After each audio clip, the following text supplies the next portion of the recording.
আদম সন্তান হলো ওরা, মানুষ যত সব হলো আদম সন্তান। এরা হলো পাপী গুনাহগার। এটা কার কথা? নবীজির কথা। কিন্তু যখন একটা মৌলভী সাহেব কোনো গুনাহ যদি করে নেয়, তার ব্যাপারে দেখেন কত দুনিয়াতে ঢোল পিটা হয়। হয় কি হয় না? ই সালা মৌলভী, ই সালা মৌলভী হলো লুচ্চা, এই মৌলভী হলো চোর, এই মৌলভী হলো ডাকাত, এই মৌলভী হলো অমুক, এই মৌলভী হলো তমুক, মেলা এরকম কথা হয়। আর এই জন্য হয় যে যারা মূর্খ, যারা জানে না, এরা যদি গুনাহ করে লেতে অত মানুষকে বুঝাই না, মনে করছে যে কেউ মূর্খ আছে, হয়ে গেছে। কিন্তু মৌলবীরা এই জন্য বদনাম বেশি হয় যে মৌলবীরা জানছে সব কিছু, জানা সত্ত্বেও যদি পাপ করছে তো বলছে যে এই জেনে শুনে কেন ভুল করলে। এটা আপনার কথা সত্য, কিন্তু আল্লাহ রসুলের হাদিস যে আদম সন্তান যত দুনিয়াতে আছে সবাই হলো পাপী গুনাহগার। এবারে আল্লাহ রসুল আরো বলেছেন, ওয়া খায়রুল খাত্তাইনা, ওই পাপী বেশি ভালো আল্লাহর কাছে, ওই গুনাহগার আল্লাহর কাছে বেশি ভালো, ওই পাপী খাতাকার আল্লাহর কাছে বেশি পেয়ারা। আত-তাওয়াবুন, যে তওবা করলো। তাহলে এই হাদিস থেকে আমরা বুঝতে পারলাম যে আল্লাহ নবী বলেছেন দুনিয়াতে যত মানুষ আছে, যে বেটা ছেলা হোক, যে বেটি ছেলা হোক, নর হোক কিংবা নারী হোক, সমস্ত মানুষ হলো গুনাহগার। এবার গুনাহগারের মধ্যে, পাপীদের মধ্যে ওই লোকটা হলো আল্লাহর কাছে বেশি পেয়ারা যে তওবা করে। গুনাহ করাটা আইব নয়, মানুষ গুনাহ করবে, মানুষ নামাজ ছাড়বে, মানুষ জেনা করবে, মানুষ ডাকাতি করবে, মানুষ ঘুষ খাইবে, মানুষ জেনে ব্যভিচার করবে, মানুষ দুনিয়াতে আরো বিভিন্ন রকমের পাপ করবে, এটা মানুষ করবে। কিন্তু আল্লাহ বলছেন, আল্লাহ রাসূল বলেছেন যে গুনাহ করার পর যে তওবা করলো ওই লোকটা আমার কাছে বেশি ভালো পেয়ারা। এবার বলবেন হাজী মাওলানা, তাহলে এই ধরনের কি কোনো কোরআনে বা হাদিসে এই ধরনের কোনো উদাহরণ আছে যে আল্লাহ নবীর জামানাতে গুনাহ হয়েছে, আল্লাহ নবীর জামানাতে পাপ হয়েছে, বা আল্লাহ নবীর আসার আগে বিভিন্ন রকমের আরো লোকেরা পাপ করেছে, পাপ করার পর আল্লাহ তাবারক ওয়া তাআলাকে মাফ করে দিয়েছেন, ক্ষমা করেছেন? যে আছে। যেমন উদাহরণ দিচ্ছি, আল্লাহর নবী একদিন বসে আছেন মজলিসে, আপনারা যেমন বসে আছেন, সাহাবায়ে কেরাম বসে আছেন, আল্লাহ রাসূল বসে আছেন, তিনি মজলিস লেগে আছে, গল্প সল্প চলছে। এর মধ্যে একজন সাহাবী, যার হাদিসে নাম এসেছে মাইজ বিন মালিক আসলামী, মাইজ বিন মালিক রাদিয়াল্লাহু তাআলা আনহু। মাইজ একটা সাহাবীর নাম। ওই সাহাবীটা এসে আল্লাহ রাসূলকে বলছেন কি, তাইয়িরনি ইয়া রাসূলুল্লাহ। ওই সাহাবী বলছেন, আল্লাহর নবী গো, আপনি আমাকে পাক করে দেন গো নবীজি, আপনি আমাকে পাক করে দেন। ডাইরেক্ট সেই সাহাবী এসে বলছেন, নবীজি আপনি আমাকে পাক করে দেন। তার কথাটা শুনে নবীজি মুখ ঘুরিয়ে নিলেন, এদিকে নিজের মুখমণ্ডল খান ঘুরিয়ে নিলেন। এইবারে সেই সাহাবী আবার বাম দিকে এসে বলছেন, তাইয়িরনি ইয়া রাসূলুল্লাহ, আল্লাহর নবী গো আপনি আমাকে পাক করে দেন। তার কথাটা শোনা পর নবীজি আবার ডান দিকে নিজের মুখখান ঘুরিয়ে নিলেন। মুখখান ঘুরিয়া পর সেই সাহাবী আবার ডান দিক থেকে এসে বলছেন, তাইয়িরনি ইয়া রাসূলুল্লাহ, আল্লাহর নবী গো আমি মায়েজ, আপনি আমাকে পাক করে দেন। আমার দ্বারাতে গুনাহ হয়েছে, আমার দ্বারাতে পাপ হয়েছে গো নবীজি, আপনি আমাকে পাক করে দেন। আমি ভুল করে দিয়েছি, আমার দ্বারাতে গুনাহ হয়েছে গো নবীজি, আপনি আমাকে পাক করে দেন। এই করে করে নবী বললেন, ও আমার মাই সাহাবী শোনো রে, বাড়ি চলে যাও, তওবা করো। যে কোনো তুমি গুনাহ করেছো, আল্লাহ রাব্বুল আমিন তোমার গুনাহকে মাফ করে দিবেন। তুমি বাড়ি চলে যাও, বাড়ি যাও, বাড়ি যাও, আল্লাহ তোমার গুনাহকে মাফ করে দিবেন। এবার সে সাহাবী একটুখানি যাওয়ার পর মনে মনে আবার চিন্তা করলেন, রব্বুল আলামিন আজকে আমার দ্বারাতে গুনাহ হয়েছে, আজকে আমার দ্বারাতে পাক হয়েছে, আজকে আমি গুনাহ করেছি আল্লাহ। যদি দুনিয়াতে আমার গুনাহটা মাফ না হয়, দুনিয়াতে যদি আল্লাহ আমার গুনাহকে ক্ষমা না করে, আল্লাহ যে সেই গুনার কারণে আমাকে জাহান্নামের আগুনে জ্বলতে হবে, সেই গুনার কারণে আমাকে জাহান্নামের আগুনে পুড়তে হবে। এই জন্য আবার ঘুরে এসে নবীকে বলছেন, তাইহিরনি ইয়া রাসূলুল্লাহ, নবী গো আমি মায়েজ ঘুরে যাব না, আমার দ্বারাতে গুনাহ হয়েছে, আমার দ্বারাতে পাক হয়ে গুনাহ হয়েছে, আমার দ্বারাতে পাপ হয়েছে গো নবীজি, আপনি দয়া করে আপনি আমাকে পাক করে দেন। 3-4 বার হওয়ার পর এবার নবী তখন তাকে বলছেন, এ মায়েজ, আরে তুমি তো বারবার বলছো আমাকে পাক করে দেন, আমাকে পাক করে দেন, তোমার গুনাহটা কি বলো তো? কি গুনাহ করেছো তুমি? তোমার গুনাহটা কি?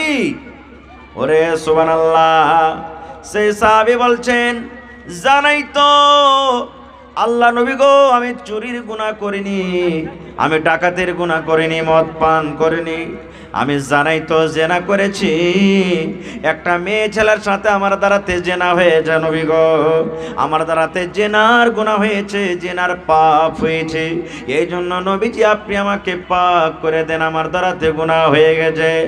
আল্লাহর নবী গো, শরীয়তের যেটা ফয়সালা আছে আপনি আমার পরে লাগু করে দেন, আমি জেনা করেছি, আমার দ্বারাতে জেনার গুনাহ হয়েছে।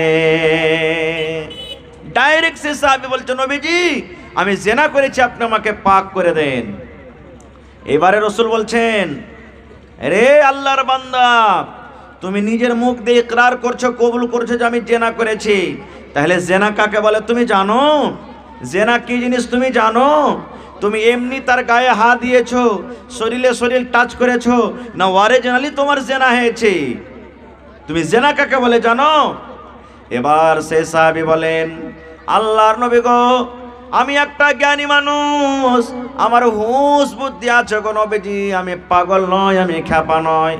জেনা কাকে বলে আমি জানি, আমার দ্বারাতে জেনা হয়েছে, যখন একটা মিয়া বিবি যেমন সহবাস করে, মিলন করে, এই মতো আমার দ্বারাতে গুনাহ হয়েছে। আল্লাহ রাসূল গো, আমি জেনা করেছি, দয়া করে আপনি আমাকে পাক করে দেন। তাহকিক দেখেন কি জিনিস। এবার নবীজি সাহাবীরাকে বলছেন, হাজি এর মুখখানটা সিংহে দেখো তো, এই মদটা পান করে এসে তো আসেনি, এই মদ তো পান করেনি, শরাব তো পান করেনি, যে একে নাশা লেগেছে, নাশার কারণেই বলছে, একটু মুখখানটা সিংহে দেখো তো। একজন সাহাবী মুখখানটা সিংহে দিয়ে বলছেন, নবীজি ই কিন্তু মদ পান করে নাই, শরাব পান করে নাই, ভালো লোকই, এর হুঁশ বুদ্ধি সবই আছে। ওরে সুবহানাল্লাহ। এবারে নবী বললেন, ও আমার সাহাবী মাই, তুমি কেমন কথা বলছো বাবারে, তুমি জানো কি তুমি কেমন কথা বলছো? তুমি একটা বিবাহিত লোক, তোমার স্ত্রী বাড়িতে আছে, আর তুমি জেনার ইকরার করছো। যদি তুমি সত্য জেনা করে থাকো, শরীয়ত তোমার পরে কায়েম হয়ে যাবে, শরীয়তের শাস্তি তোমার পরে লাগু হয়ে যাবে, তোমাকে পাথর দিয়ে, ঢাল দিয়ে, ইট দিয়ে মেরে মেরে মেরে তোমাকে রজম করে দেওয়া হবে।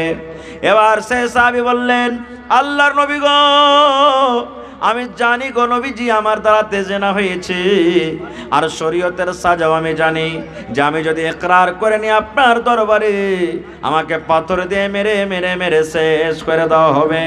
নবী গো, আমার দুনিয়ার শাস্তি কম, দুনিয়ার শাস্তি আমাকে অল্প মনে হয়, কিন্তু আমি জাহান্নামের শাস্তি সহ্য করতে পারবো না, আমি আখিরাতের শাস্তি সহ্য করতে পারবো না, এই জন্য নবী গো আপনি আমাকে রজম করে দেন।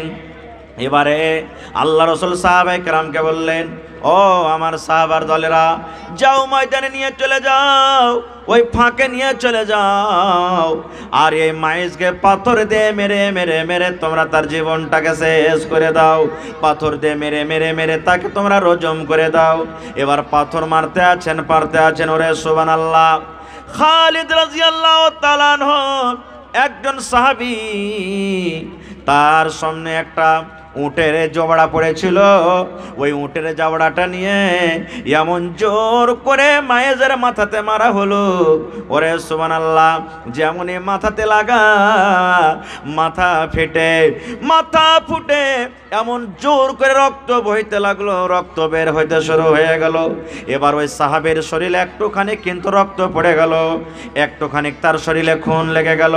এবার তখন সেই সাহাবী বলছেন, আল্লাহ আমি কি করলাম, আমার শরীরে নাপাক রক্ত লেগে গেল। ওই নাপাক রক্ত আমার শরীরে টাচ করলো, ওই পাপের রক্ত আমার শরীরে লেগে গেল। যেমন কথাটা শোনা আল্লাহ রাসূল সেই সাহাবীকে বলছেন, ওরে আল্লাহর বান্দা, খবরদার খবরদার তোমরা মায়েজকে গালি দিও না, খবরদার মায়েজকে গালি দিও না। কেননা মায়ের জানে আমি আল্লাহর নবীর দরবারে যদি তো ইকরার করে নি, আমি আল্লাহর নবীর দরবারে যদি আমি নিজকে সারেন্ডার করে দিই, আমি জেনা করেছি এই গুনাহটার যদি আমি ইকরার করে নি, আমাকে নবীজি পাথর দিয়ে মেরে মেরে মেরে আবার জীবনটাকে শেষ করে দিবে। দয়ার নবী পাথর দিয়ে মেরে মেরে মেরে আমার জীবনটাকে হারিয়ে দিবে। কিন্তু ওরে সুবহানাল্লাহ, নবী বললেন, সাহাবীরি এতখানি সাজা জানা সত্ত্বেও আমার দরবারে এসে কবুল করেছে। আমার সাহাবীরা শুনে নাও, মায়েজ আল্লাহর দরবারে এমন করে তওবা করেছে, মায়েজ এমন দরবারে আল্লাহর দরবারে কেন্দ্রে কেটে তওবা করেছে, সেই তওবাটা যদি তার তওবাখানাকে যদি গোটা মদিনার পাপীদের মধ্যে গুনাহগারের মধ্যে যদি বেঁটে দেওয়া হয়, তার খুব তওবার কারণে আল্লাহ রাব্বুল আলামিন সমস্ত মদিনাবাসীকে আল্লাহ ক্ষমা করে দিবেন। এই জন্য খবরদার খবরদার মায়েজকে তোমরা গালি দিও না। নারে তাকবীর। তাহলে দেখেন একজন সাহাবী যার কোরআনে আল্লাহ রাব্বুল আলামিন জিকির করেছেন যে সাহাবীর আমল দেখে আল্লাহ খুশ, আর আল্লাহর আহকাম বিধান পেয়ে সাহাবায়ে কেরাম খুশ, তাদের দ্বারা তো জেনা হয়েছে। তাহলে জেনার কি ফয়সালা হলো, যে যদি কোনো অবিবাহিত যার বিয়া কিন্তু হয়নি, বেটা ছেলা হোক কিংবা বেটি ছেলা হোক, জেনাতে ধরা পড়ে, তাহলে কত কোড়া মারতে হবে তাকে? কত কোড়া মারতে হবে ভাই? জোরে বলেন না। 100 কোড়া মারতে হবে। একটু জোরে বলেন, কত কোড়া মারতে হবে? 100 কোড়া। কিন্তু আমাদের এলাকাতে কেমন কোড়া লাগায় জানেন? আপনাদের এলাকাতে কেমন আছে না আছে, যে বিচার পঞ্চায়েতে বসলো, এবার 10 খান টাকারা ধরবে কমচি, বা 5 খান টাকারা ধরবে। যদি 5 খান টাকারা হয় তো এক বাড়ি লাগলো তো 5 বার হয়ে গেল। 10 খান করে ধরে তো 10 বাড়ি মারবে, 100 ঘন্টা হয়ে গেল। জি না, এটা কোড়া মারার এটা নিয়ম নয়। আর যদি বিবাহিত যদি ছেলে মেয়ে ধরা পড়ে, তাহলে কিন্তু তাকে রজম করতে হবে। কিন্তু আমাদের বাস হিন্দুস্তানে এখানে ইসলামী কারণ চলে না, আমরা কোনোটাই সাজা করতে পারি না। একটু যদি বেশি করে লাগান, আপনার ব্যাপারে কেস দায়ের করে দেবে। করবে কি করবে না? হ্যাঁ, যে বড় বাবু সিধাই নিকেরা বলবে, বড় বাবু আমাকে এরকম ভাবে মেরেছে, কিন্তু কি কারণে মেরেছে ওগুলা দেখা দেখি না, আপনাকে চক করে ফেলে দিবে। এই জন্য মন্ডল, সর্দার, মুখিয়াজি, মৌলভী সাহেব সমাজের যারা আছে, এরা শরীয়ত কিছু করতে পারে না। খুব খায়ের যা হোক, আমি ওদিকে যাব না। খুব তো সাহাবায়ে কেরামের দ্বারা থেকে ভুল হয়ে গেল, কিন্তু তওবা করলেন, তওবার কারণে আল্লাহ তাবারক ওয়া তাআলা তার গুনাহ মাফ করে দিলেন। এবার আরেকটা মশলা শুনলেন, আজকে আমাদের এলাকাতে সমাজে একটু যদি শুধু ছেলে মেয়ে যদি গল্প করে, ওরে আল্লাহ, আর একজনের তখন ও শুধু গল্প করতে দেখবে, আইসা গ্রামে বলবে, আবে আর শুনেছিস কিছু, দেখেছিস? কইছে কি আছে? কইছে আব্দুল্লাহর বেটি আর জামশেদের বেটাকে দেখেলাম, ওরে সুবহানাল্লাহ বলিস না আর কিছু, দিলে গ্রামে ঢোল পেটে। এরকম হয় না? হয় না? শুধু গল্প করতে দেখেছে ও, আর কিছু দেখেনি আর আগে। আর ও আইসা এমনভাবে তেল মশলা লাগাবে যে বোরকা বিচার বসিয়ে দিবে। এবার যেমনি সমাজের লোক বসে গেল, এই তোরকে কতখানি কি হয়েছে বল? দুজনই বলছে না আমাদের কিছু হয়নি, বাস 4 লাখ 5 লাখ টাকা ফাইন হয়ে গেল। এই ভাই মুসলমান, আল্লাহ রসুলের হাদিস বলছে আপনাদের সামনে, সহিহ হাদিস। আল্লাহ নবীর জামানাতে একজন সাহাবী দোকানদার ছিলেন, দোকানদারি করত। খাজুর ছিল গ্রামে, দোকানে খাজুর, দোকানে সয়দা আছে। গ্রামের একটা মহিলা দোকানে সওদা কিনতে গেছে, যেমন আমাদের এলাকাতে যাই না, মা, খালা, বহিন, দাদি, নানি সাবুন কিনতে যায়, সারাপ কিনতে যায়, দরকার হিসেবে যায়। এবার আল্লাহ নবীর জামানাতে সেই মহিলা দোকান গেছে সওদা কেনার জন্য। এবার সেই সাহাবী কেমন যে লেগেছে তাকে, সে মেয়ে ছেলেটাকে ধরে চুমা দিয়ে দিয়েছে, শুধু চুমা দিয়েছে। গতরে গত টাচ হয়েছে, যেরকম সহবাসয় হয়নি, শুধু চুমা হয়ে গেছে। আমাদের মতন তো সেই নয়, এবার যা হইলো হইলো, লোক করে থাক, খ্যাপা কেউ জানতে পারেনি, ডাইন ভাই দেখ, আগার পিছিয়ে দেখ, কেউ জানতে না পারলে হলো চুপচাপ থেকে থিয়ে দেয়। কিন্তু একজন সাহাবী, সুবহান আল্লাহ, যার আল্লাহর ডর, ভিতরে আল্লাহর ভয়, সেই সাহাবী তো চুমা খেয়ে নিলেন, কিন্তু ভিতরে জাহান্নামের ডর, আল্লাহর ডর ঢেকে গেল। এবার সেই সাহাবী দৌড়াতে দৌড়াতে দৌড়াতে আল্লাহর নবীর দরবারে চলে গেলেন। আল্লাহর নবীর দরবারে যাওয়ার পর বলছেন, হালাক তো ইয়া রাসূলুল্লাহ, আল্লাহর নবী গো, আমি আপনার সাহাবী হালাক হয়ে গেলাম, বরবাদ হয়ে গেলাম, আমি ধ্বংস হয়ে গেলাম। আল্লাহ নবী গো, আমার জীবন হালাক হয়ে গেল, আমার জীবন বরবাদ হয়ে গেল। হালাক তো ইয়া রাসূলুল্লাহি, আল্লাহ রাসূল, আমি হালাক হয়ে গেলাম, বরবাদ হয়ে গেলাম।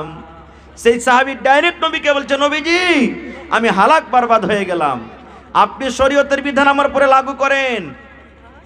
ইতিমধ্যে আজান হয়ে গেল, জোহরের আজান হয়ে গেল। এবার জোহরের আজান হয়ে গেল, এবার নবীজির সাথে সেই সাহাবী নামাজ পড়লেন। জামাতে নামাজ পড়ার পর এইবারে সেই সাহাবী আবার দাঁড় হয়ে বলছেন, আল্লাহর নবী গো, আমি হালাক হয়ে গেছি, বরবাদ হয়েছে গো নবীজি, আপনি আমার পরে শরীয়ত লাগু করেন, আপনি আমাকে রজম করেন, আপনি আমাকে পাথর দিয়ে মেরে মেরে আপনি দুনিয়া থেকে আমাকে বিদায় করে দেন গো নবীজি, আমার দ্বারাতে ভুল হয়েছে, আমি জেনা করেছি, আমি ব্যভিচার করেছি, আপনি আমাকে রজম করে দেন। যখন এই কথাটা পর আল্লাহ রাব্বুল আলামিন জিবরাইল ফেরেশতাকে ডাক দিয়ে বললেন, ও আমার ফেরেশতা জিবরাইল, শোনো রে, আমার নবীকে তার একজন সাহাবী ভুলের কারণে প্রশ্ন করেছে, আমার নবীর কাছে কোনো উত্তর নাই। যাও রে জিবরিল, যাও তাড়াতাড়ি করে কোরআন মাজিদের অমুক আয়াত নিয়ে আমার নবীর কাছে তুমি চলে যাও। এবার সঙ্গে সঙ্গে জিবরিল আমিন নবীর কানে কানে ওহী করে দিলেন। যখন কানে কানে ওহী করে দেওয়া হলো, এবারে নবী বলছেন, আইনা সায়েল, ও সায়েল, তুমি কোথায় আছো গো, যে বলেছো আপনি আমাকে পাক করে দেন, আমি হালাক হয়েছি, বরবাদ হয়েছি। ও বাবা সায়েল, বলো তো তোমার দ্বারাতে কি গুনাহ হয়েছে, তুমি কোন ভুল করেছো, তোমার দ্বারাতে গুনাহ কি হয়েছে, তুমি দয়া করে বলে দাও। এবারে সে সাহেল বলছেন, আল্লাহর নবী গো, আমার দ্বারাতে এতখানি ভুল হয়েছে নবী গো, আমি একটা ওয়াপার বেটি ছেলেকে ধরে, আমি একটা ওয়াপার মহিলাকে ধরে, আমি একটা ওয়াপার নারীকে ধরে চুমা খেয়েছি গো নবীজি, আমি চুমা দিয়েছি, তার গালে চুমা দিয়েছি, আমার দ্বারাতে এটা ভুল হয়েছে, আমার দ্বারাতে এটা পাপ হয়েছে। আল্লাহ রাসূল বললেন, বাবারে, তুমি শুধু চুমা খেয়েছো, তোমার দ্বারাতে জেনা ব্যভিচার হয়নি। বলছেন, না নবী গো, আমার দ্বারাতে সহবাসের কাজ হয়নি, যেটা স্বামী স্ত্রীর মিলন হয় সেটা হয়নি, শুধু তাকে চুমা খেয়েছি। আল্লাহ রাসূল তখন বললেন, সাহাবী রে, তুমি কি আমাদের সাথে জামাতে নামাজ পড়োনি? এই যে আমরা জামাতে জোহরের নামাজ পড়লাম, এই জোহরের নামাজ কি তুমি আদায় করনি? সেই সাহাবী বললেন, নবীজি, হ্যাঁ, আপনার সাথে আমি জামাতে নামাজ পড়লাম। এইবারে নবী বললেন, সাহাবী রে, আল্লাহ রাব্বুল আলামিন কোরআন মাজিদ নাজিল করে দিলেন। আল্লাহ কোরআনে বলেন, এ আমার সাহাবী, তুমি শুনে নাও, শুধু এই সাহাবীর জন্যই কোরআন আয়াত নয়, কিয়ামত পর্যন্ত যত আল্লাহর নবীর উম্মত হবেন সমস্ত মানুষের জন্য এটা আয়াত, এটা হুকুম। আল্লাহ রাব্বুল আলামিন নবীকে বললেন, নবী তুমি বলে দাও, ওয়া আকিমিস সালাতা তারাফাইন নাহারি ওয়া যুলাফাম মিনাল লাইল। আয় আমার নবী, তুমি বলে দাও, ওয়া আকিমিস সালাত, নামাজ তুমি কায়েম করো, নামাজ তুমি কায়েম করো, তারাফাইন নাহার, দিনের দুই কিনারাতে, ওয়াজুলাফাম মিনাল লাইল, মানে রাতের কিছু অংশ দেয়। 5 ওয়াক্তের তুমি সোজা কথা নামাজ আদায় করো, কেননা 5 ওয়াক্ত তুমি যদি নামাজ আদায় করো, ইন্নাল হাসানাত, নিশ্চয় নেকি যুহিবিনা সাইয়াত, নেকি করতে গেলে তোমার আপনি আপ তোমার গুনাহ শেষ হয়ে যাবে, নেকি করতে গেলে তোমার পাপ দূরে হয়ে যাবে, নেকি করতে গেলে তোমার গুনাহ মুছে যাবে। এজন্য সাহাবীরে, যাও যাও যাও, তুমি নেকি করো, নামাজ পড়ো। এই নামাজ তুমি বাদ দিও না। নামাজ পড়ার কারণে একটা মেয়ে ছেলেকে ধরে তুমি চুমা দিয়েছো, আল্লাহ রাব্বুল আলামিন নামাজের কারণে তোমার গুনাহকে আল্লাহ মাফ করে দিবেন। নারে তাকবীর। কিন্তু সুবহানাল্লাহ, এটা মনে করিয়েন না যারে হোসেন মাওলানা আওয়াজ করে গেছে যে বেটি ছেলেকে যদি ধরে চুমা দিয়ে দিই আর নমাজ পড়িতে মাফ হয়ে যাবে, মুনসাহির একবারে রাস্তাতে দাঁড় হয়ে যাবে আর বেটি ছেলেকে ধরে ধরে চুমা চাটি করবো, পাপ হয়ে যাবে। জেনে শুনে যদি এরকম হয়ে গেল গুনাহ মানুষের দ্বারাতে, তাহলে এই সমস্ত আমলে আল্লাহ মাফ করবেন। আর বারবার যদি গুনাহ করতে থাকেন, তাহলে আরও একটা হাদিস শোনেন। আল্লাহ রাসূল একদিন সাহাবায়ে কেরামকে নিয়ে হাঁটছেন, রাস্তা দিয়ে হাঁটতে আছেন, একটা বড় ময়দানে নবীজি পৌঁছে গেলেন। এবার সাহাবায়ে কেরামের দল আছে। আল্লাহ রাসূল বললেন, সাহাবীরে তোমরা এখানে দাঁড়াও, ও আমার সাহাবীর দল তোমরা দাঁড়াও। এবার সাহাবায়ে কেরাম দাঁড়িয়ে গেলেন। নবীজি আদেশ করে দিলেন, যাও, কেউ ডান দিকে চলে যাও, কেউ দক্ষিণ দিকে চলে যাও, কেউ পশ্চিম দিকে চলে যাও, কেউ পূর্ব দিকে তোমরা চলে যাও। আর যাওয়ার পর যা তোমরা কিছু পাবে তোমরা এক জায়গাতে জড়ো করে দাও। যে পাটখড়ি পাবে পাটখড়ি জমা করে দাও, যে পাথর পাবে পাথর জমা করে দাও, যে কয়লা পাবে কয়লা জমা করে দাও, যে লকড়ি পাবে লকড়ি জমা করে দাও। যার সামনে যেটা আসবে রে সাহাবী তোমরা চলে যাও, আর যাওয়ার পর যা কিছু পাবে তোমরা এক জায়গাতে তোমরা নিয়ে এসে জড়ো করে দাও। এবার সাহাবে কেরাম চলে গেলেন ময়দানে মাঠে। কেউ পাথর লেসে জমা করে দিলেন, কেউ কয়লা লেসে জমা করে দিলেন, কেউ পাটখড়ি লেসে জমা করে দিলেন, কেউ ইট লেসে জমা করে দিলেন। জমা করতে করতে করতে করতে সুবহানাল্লাহ, যেমন এই দেখবেন মাকড় ঢের হয়, ধানের ঢেরি হয়, এই মতো একটা খুব বড় ধরনের ঢেরি হয়ে গেল। এবার সাহাবায়ে কেরাম বলছেন, ইয়া রাসূলুল্লাহ, আল্লাহ নবী গো, কেন আপনি এগুলো আমাদেরকে জমা করার আদেশ করলেন? আল্লাহ রাসূল বললেন, সাহাবীরে, একটা একটা একটা একটা করে যেখানে সেখানে সামানগুলা পড়েছিল তোমরা দেখতে পাওনি, যার কোনো দাম ছিল না, যার কোনো মূল্য ছিল না, তোমাদের চোখে আসছিল না। কিন্তু সাহাবীরা শোনো, সমস্ত জিনিসকে তোমরা একটা একটা করে জোগাড় করে এক জায়গাতে যখন তোমরা জমা করে দিয়েছ, এবার বলো একটা ঢেরি লাগে কি লাগে না? একটা বড় ধরনের ঢেরি হয় কি হয় না? সাহাবীরা বললেন, জি আল্লাহ রাসূল, এখন ঢেরি দেখতে পাই। আল্লাহ রাসূল বললেন, সাহাবীরে, এই মতো মানুষের জীবনের ছোট ছোট পাপ, ছোট ছোট গুনাহ রে সাহাবী, তুমি একটা আজকে ছোট গুনাহ করেছো, ছোট পাপ করেছো, তোমার নজরে আসে না। আর একদিন তুমি একটা গুনাহ করেছো, তোমার নজরে আসে না। আর একদিন একটা গুনাহ করেছো, নজরে আসে না। আর একদিন একটা পাপ করেছো, নজরে আসে না। ওরে আমার সাহাবী, শুনে নাও, তুমি সাগিরা গুনাহ করতে আছো। এবার তোমার রেজিস্টারে, গুনার রেজিস্টারে এবার ওই নোট হইতে আছে, লিখতে আছেন। এই করে করতে করতে করতে তওবা যদি না করো, তুমি বিনা তওবাতে মরে যাও, এই সমস্ত সাগিরা গুনাহগুলো একদিন তোমার গুনার ঢেরে হয়ে যাবে। আর তওবা যদি না করো, এই গুনার কারণে রব্বুল আলামিন তোমাকে জাহান্নামের আগুনে ফেলে দিবেন। এই জন্য ছোট গুনাহকেও গুনাহ মনে করতে হবে না কো। হায় রে আফসোস, আজকে আমরা গুনার পর গুনাহ করে যাই, কিন্তু আজকে আমরা তওবা করব কিভাবে আমরা মুসলমান জানি না, বা তওবা আমরা করার ইচ্ছা হয় না। আপনারা বলবেন, হাজী মাওলানা ঠিক আছে গুনাহ করলাম, এবার গুনাহ করার পর আল্লাহ তাবারক ওয়া তাআলার দরবারে যদি আমরা তওবা করি, তা আল্লাহ কি আমাদের গুনাহ মাফ করবেন? বাড়িতে মা বাপ আছে না নেই? আমাদের আছে না নেই? আল্লাহ তাবারক ওয়া তাআলার কাছে 100টা রহমত আছে। কত রহমত? জোরে বলেন। আল্লাহর কাছে কত রহমত আছে ভাই? একটু মুখ খোলেন, কত রহমত আছে? 100 রহমত। 100টা রহমতের মধ্যে আল্লাহ 99টা রহমত নিজের কাছে রেখেছেন, আর একটা রহমত আল্লাহ দুনিয়াতে দিয়েছেন। কাকে দিয়েছেন? আল্লাহ একটা রহমত আমাকে দিয়েছেন, আমার স্ত্রীকে দিয়েছেন, আমার ছেলে মেয়েকে দিয়েছেন, আমার মা বাপকে দিয়েছেন। একটা রহমত আল্লাহ আপনারাকে দান করেছেন, আপনার মা বাবাকে দান করেছেন, আপনার ছেলে মেয়েরাকে দান করেছেন।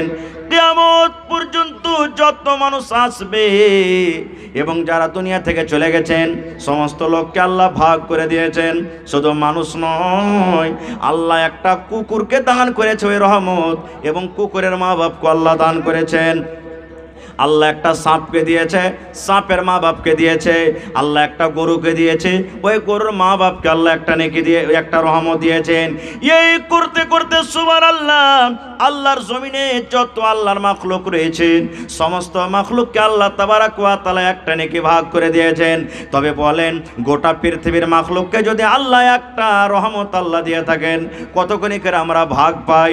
এই মহব্বত ভালোবাসার কারণে আজকে আপনি আমাকে ডেকেছেন, ডেকেছেন, আরে হোসেন মাওলানাকে ডাক, এই যে আমাকে ডেকেছেন আমার সাথে মহব্বত আছে ভালো আছে বলে, আজকে আপনি ডেকেছেন আবুল কাসিম বিজলিকে, আজকে ডেকেছেন হযরত আলীকে, ডাক রে ডাক, এটা ভালোবাসার কারণ। আজকে ভালোবাসার কারণে মা বেটার সাথে ভালোবাসে, বেটা বাপকে ভালোবাসে, বাপ বেটাকে ভালোবাসে, স্বামী স্ত্রীর মহব্বত ভালোবাসা হয়। একটা কুকুর নিজের বাচ্চাকে ভালোবাসে, দেখবেন যখন মুরগির বাচ্চা হয়, বাচ্চাগুলা যখন ছোট থাকে, আপনি মুরগির পাঞ্জরতে যখন যাবে আপনাকে ছো মারবে, মারে কি মারে না? ছো মারার কারণ হলো মুরগি নিজের বাচ্চাকে ভালোবাসে। মুরগি মনে মনে এটাই বলে, আল্লাহরে মনে হয় আমার বাচ্চাকে ধরে নিয়ে চলে যাবে, এই জন্য নিজের বাচ্চার সাথে মহব্বত ভালোবাসা এত, বাচ্চাকে বাঁচাবো বলে মুরগি যে পাঞ্জর দিয়ে হেঁটে যায় তাকে লচিয়ে যায়। এই মতো অনেক প্রকারের মহব্বত ভালোবাসা আছে। এই মুসলমান, মা বাড়িতে আছেন, বাপ বাড়িতে আছেন, এবার আমার পরে আমার মা নারাজ হয়ে গেছেন, আপনার পরে আপনার মা নারাজ হয়েছে, আপনি মুনসাই বাজারে চলে গেলেন, এক পাম রসগোল্লা বাড়িতে আনলেন, মার কাছে বসে গেলেন, মা গে এই রসগোল্লা তোর জন্য এনেছে গে মা, তুই খেলে। মা আপনার পরে এত নারাজ হয়ে আছে, মা আপনার পরে এত রেগে আছে, মা আপনার রসগোল্লাকে ধরে পান্নিটা ধরে পাক মেরে দিলে, খাবো না রে তোর রসগোল্লা, খাবো না, তোর মতন বেটাকে আমি দেখবো না, তোর মতো ছেলের দিকে আমি তাকাবো না, মা এত নারাজ হয়ে আছে। এরে আমার মুসলমান, এবার আপনি সেদিনে কিন্তু বাদ দিয়ে দিলেন, পরের দিন আবার বাজার চলে গেলেন, মা গে এক খেলে মিষ্টি করে পান এনেছি গে মা, পানটা তুই খেলে। মা কিন্তু নারাজ হয়ে আছে, সেদিনও কিন্তু আপনার হাতের মা খেলো না। থাকতে থাকতে থাকতে এবার বড় ধরনের একটা মাছ কিনে এনেছে, এবার মার কাছে আপনি রান্না করে নিয়ে চলে গেছেন, মা গে আপনার জন্য কত সুন্দর করে মা মাছ এনেছে, দয়া করে তুই খেলে। ওরে মুসলমান, এবারও সেই দিনে কিন্তু আপনার মা মাছ খেলো না, কারণ আপনার পরে নারাজ হয়ে আছে। একদিন গেল, 2 দিন গেল, 3 দিন গেল, 4 দিন গেল, এই করতে করতে হঠাৎ করে চোখ দিয়ে আপনার ঝরঝর করে পানি ঝরছে, সুবহানাল্লাহ। মার যদি দোকানটা পা ধরে আপনি পড়ে যান, মা গে আমি জীবনে কত গুনাহ করেছি গে মা, জীবনে কত ভুল করেছি, আমার পরে তুই কতখানি রাগা আছিস গে মা, আমি তোর পা ধরে আছি গে মা। মা গে আমার জন্য তুই কত কষ্ট করেছিলি গে মা, আমার জন্য কত কষ্ট হয়েছিল মা, আমি তোর হতভাগা সন্তান, যতক্ষণ পর্যন্ত তুই আমাকে মাফ না করবি, তোর রাগ মাটি না হবে গে মা, অতক্ষণ পর্যন্ত আমি তোর পা ধরে ধরে থাকবো, অতক্ষণ পর্যন্ত তোর পা আমি ছাড়বো না। এরে মুসলমান, যদি এরকম করে মায়ের পা ধরে আপনি মাপ চায়েন, আমার মনে হয় দুনিয়াতে কোনো এমন মা নাই কি পা ধরার পর নিজের ছেলেকে ক্ষমা করবে না। হবে? মাপ করবে না? করবে না? হানা বলেন, করবে কি করবে না? মা করবে, মা আপনাকে জড়িয়ে ধরবে, মা নিজে কানতে লাগবে, আহারে ছাড় বেটা ছাড়, আর ভুল করে তোর ছেড়ে দে বেটা, যা করেছিস আমি তোকে অন্তর থেকে দিল থেকে মাফ করবো বেটা, তুই ছেড়ে দে। এবার মা মাফ করে দিবে আপনাকে। এবার আপনাকে বলি, মা কতটুকু রহমত পেয়েছে? একটা রহমত কি গোটায় পেয়েছে মা? আল্লাহ যে একটা রহমত দুনিয়াতে দিয়েছেন, একটা রহমত গোটায় মা পেয়েছে কি? পাইনি। একটা রহমতের একটুখানি পেয়েছে, সরিষার দানার থেকেও কম, মানে একটা রহমত যত মানুষ যত জীবজন্তু সবাইকে আল্লাহ একটু একটু করে দিয়েছে, ভাগ করে। এবার বলেন, একটুখানি রহমত পেয়ে মা যদি আমাকে আপনাকে যদি মাফ করতে পারেন, গুনহার বোঝা নিয়ে মসজিদে গিয়ে যদি 2 রাকাত নামাজ পড়ে আল্লাহর দরবারে যদি কাইন্দা কাটা দোয়া করে, আল্লাহ মাফ করবে না? করবে না? জোরে বলেন, আল্লাহ করবেন না? করবেন না? রে মুসলমান, জীবনে জেনা হয়েছে, জীবনে মদ পান করেছেন, আল্লাহর দরবারে রাত 12-1টাতে চলে যান, 2টা রাতে সমাতে চলে যান, ওযু করলেন, ওযু করার পর 2 রাকাত নামাজ পড়লেন, 2 রাকাত নামাজ পড়ার পর আল্লাহর দরবারে 2 হাত তুলে দেন, অন্তর থেকে যদি আল্লাহকে বলেন, রব্বুল আলামিন জীবনে কত মদ পান করেছি, জীবনে কত জেনা করেছি, আল্লাহ তোমার দরবারে তওবা করছি মাবুদ, জীবনে আমি জেনে শুনে আর কোনোদিন গুনার কাজ করব না, আল্লাহ তুমি আমাকে মাফ করে দাও। আল্লাহ তোমার নাম গফফার, গফফার মানে বেশি বেশি করে মাফ করনেওয়ালা, আমি পাপী গুনাহগার, আল্লাহ তুমি আমার মতো পাপী গুনাহগারকে আল্লাহ তুমি মাফ করে দাও। ওরে সুবহানাল্লাহ। আল্লাহ রাসূল বলেছেন, উম্মত রে, এই তুমি দোয়া করো আর তোমার চোখ দিয়ে যদি এক ফোঁটা আল্লাহর ডরে, জাহান্নামের ডরে যদি পানি বের হয়ে যায়, তোমার এই চোখ দিয়ে পানি বের হওয়ার সাথে সাথে আল্লাহ রাব্বুল আমিন তোমার জীবনের গুনাহকে আল্লাহ মাফ করে দিবেন। সুবহানাল্লাহ। একটা হাদিস, বুখারী শরীফের হাদিস, আল্লাহর নবী বলেছেন এক জামানাতে একটা লোক 99টা মানুষকে কেটেছিল। কত মানুষ? 99টা মানুষকে জবাই করেছিল, 99টা মানুষকে মার্ডার করেছে। বুখারী শরীফের হাদিস, 99টা মানুষকে। এবার কি যে ওর মনে হইলো, আল্লাহ রাব্বুল আলামিন তাকে হেদায়েত দান করবেন। দেখেন, একদিন তখন বলছেন রাইতে শুতে শুতে, আল্লাহ আমি 99টা মানুষকে কেটে ফেলেছি। আল্লাহ, ওর মধ্যে কত নমাজি আছে, কত বেনমাজি আছে, কত ভালো লোক আছে, কত রকম লোক আছে। আল্লাহ, আমি তো খুব বড় পাপ করেছি, গুনাহ করেছি। আল্লাহ জি, আমি তওবা করব তোমার কাছে। কার কাছে যাব, কার কাছে যাব, কার কাছে যাব? এবার চলে গেলেন একটা মৌলভী সাহেবের কাছে। মৌলভী সাহেবের কাছে যা বলছেন যে, হাজি ভাই, আমি 99টা লোককে কেটেছি, আল্লাহর কাছে যদি আমি তওবা করি তা আল্লাহ আমার গুনাহকে মাফ করবে না? লোকটার কতখানি জানা ছিল না ছিল, বলছেন না, এতটি লোককে তুমি মার্ডার করেছো, তোমার মতন মার্ডারকারী লোককে আল্লাহ মাফ করবে না। এত পাপ করেছো, আল্লাহ তোমাকে মাফ করবে না। সুবহানাল্লাহ। যেমন কথাটা বলা, তালোয়ার তো তার হাতে ছিল, এক চোখ দিয়ে বলছে, যা, এমনও মাফ করবে না, তমনও করবে না, 100টা পুড়িয়ে দিত কে দিয়ে, 100টা পুড়ে গেল। এবার ফের মনে করছে, না, এর থেকে বড় মৌলভী সাহেব যার কাছে যাবো, ওর কাছে যাবো। এবার যেতে যেতে যেতে যেতে যেতে চলেন আমরা মৌলানার কাছে চলে গেলেন। যাওয়ার পর তখন বলছেন যে, হাজি ভাই, আমি 100টা লোককে মার্ডার করেছি, আল্লাহ কি আমার গুনাহ মাফ করবে না? এবার মাওলানা বলছেন, হ্যাঁ রে আল্লাহর বান্দা, আল্লাহ তোমার গুনাহ মাফ করে দিবে। 100টা লোককে তুমি মার্ডার করেছো, গুনাহ করেছো, আল্লাহ তোমার গুনাহ মাফ করে দিবেন। কিন্তু হ্যাঁ, তোমার সাথে একটা শর্ত আছে, একটা কাজ তোমাকে আছে, জেনে শুনে কোনোদিন তোমাকে আর মার্ডার করতে হবে না। আল্লাহর দরবারে তোমাকে তওবা করতে হবে, আল্লাহর দরবারে তোমাকে কাঁদতে হবে। কেমন করে তুমি কাঁদবে?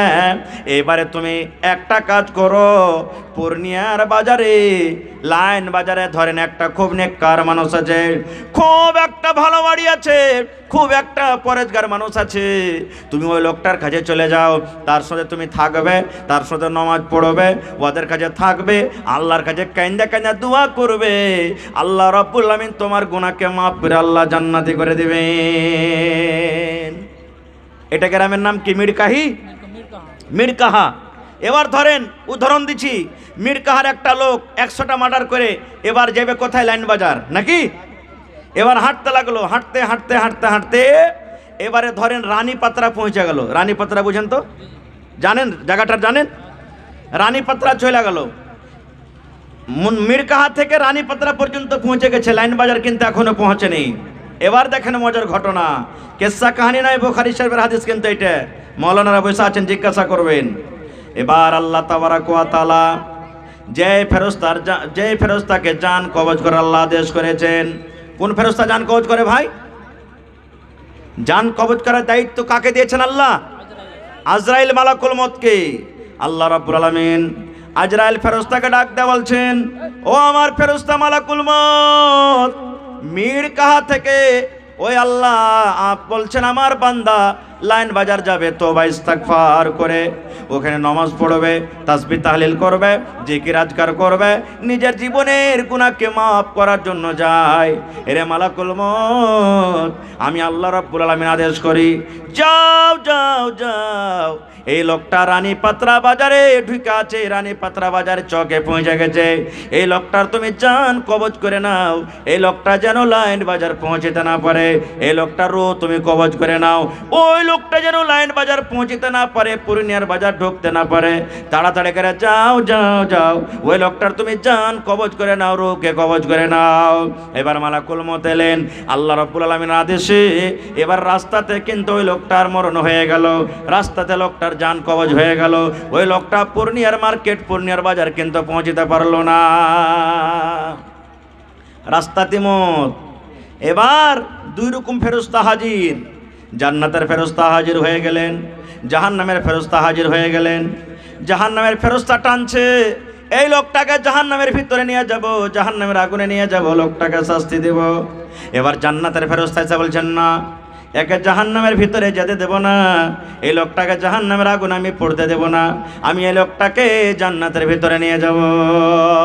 ওরে সুবহানাল্লাহ, জান্নাত ফেরেশতা জাহান্নামের ফেরেশতা ঝগড়া লেগে গেল, দুই রকম ফেরেশতাতে মাতাবাদি চালু হয়ে গেল।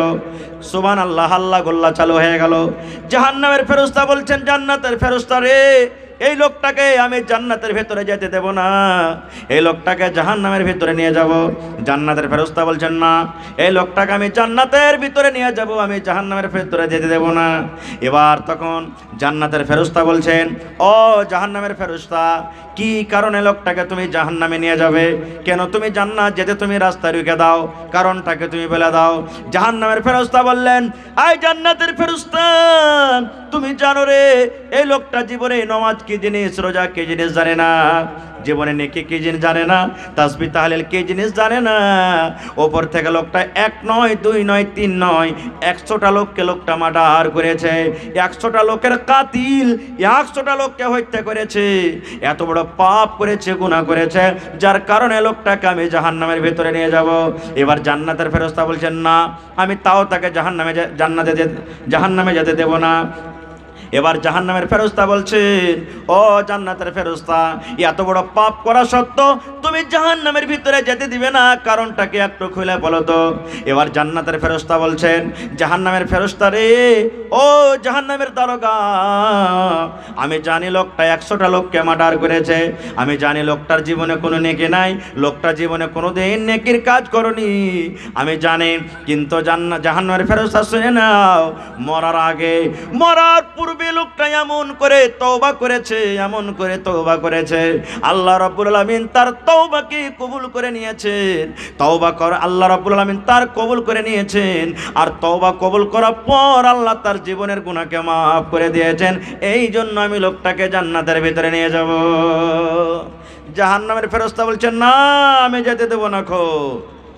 এবার আল্লাহ তাবারাক ওয়া তাআলা তখন আরেকটা ফেরেশতাকে বলছেন, এই এরকে ঝগড়া মিটবে না, তুই যা ফয়সালা করে দেখা ওর ঘে। আল্লাহ সেই ফেরেশতাকে পাঠিয়ে দিলেন।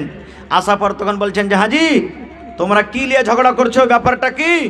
তো জাহান্নামের ফেরেশতা বলছেন যে, এই লোকটা 100টা লোককে মার্ডার করেছে, জীবনে কোনোদিন নেকি কি জিনিস জানে না, আমি তাকে জাহান্নামে নিয়ে যাব। জান্নাতের ফেরেশতা যেতে দেয় না।